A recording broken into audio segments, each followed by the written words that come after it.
মুফিন সাহেব, জি আমি 164 দিব, আপনি সব ব্যবস্থা করেন। ওকে ঠিক আছে।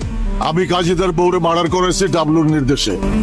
এই স্বীকারোক্তি আমি আচ্ছা দিই। ঠিক আছে, আমি process আমার করব। কাছে প্রমাণ আছে, বুঝছেন? ঠিক আছে। আমি একা ফাঁসবো কেন? 14 গোষ্ঠীরে ফাঁসাবো। আপনি ব্যবস্থা করেন।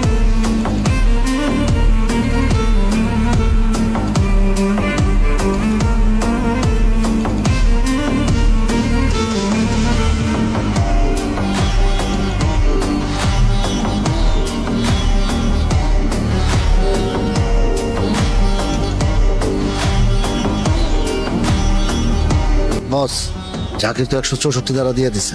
কি বলছে 164 টাকা? বলছে যে কাজেদারে মারতে আপনি নাকি জাকিরে পাঠাইছিলেন। কাজেদারে মারতে গিয়া ওর বোর মেরে দিছে। আপনি পাঠাইছিলেন এটাও বলে দিছে। বললে হবে নাকি? প্রমাণ আছে নাকি এরকম? এখন তো বস শহরের সবাই জানে জাকির আপনার ডান হাত। এটাই তো ঝামেলা। আর বস এই নির্বাচনের আগে আপনারা যদি রিমান্ডে লয়ে যায় তাহলে কি হইব না হবে আমি তো বুঝতে পারতেছি না, মাথায় কিছু আসতেছে না। আচ্ছা তুই আড়াল করে দাঁড়া, আর তোরে ওসি সাহেব গেলে কবিজ আমি বাথরুমে গেছি।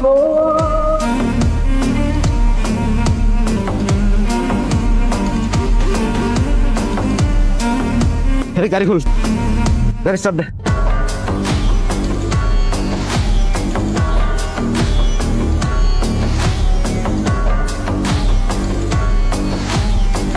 মোহাম্মদ মিলন, মাছটা খোলেন।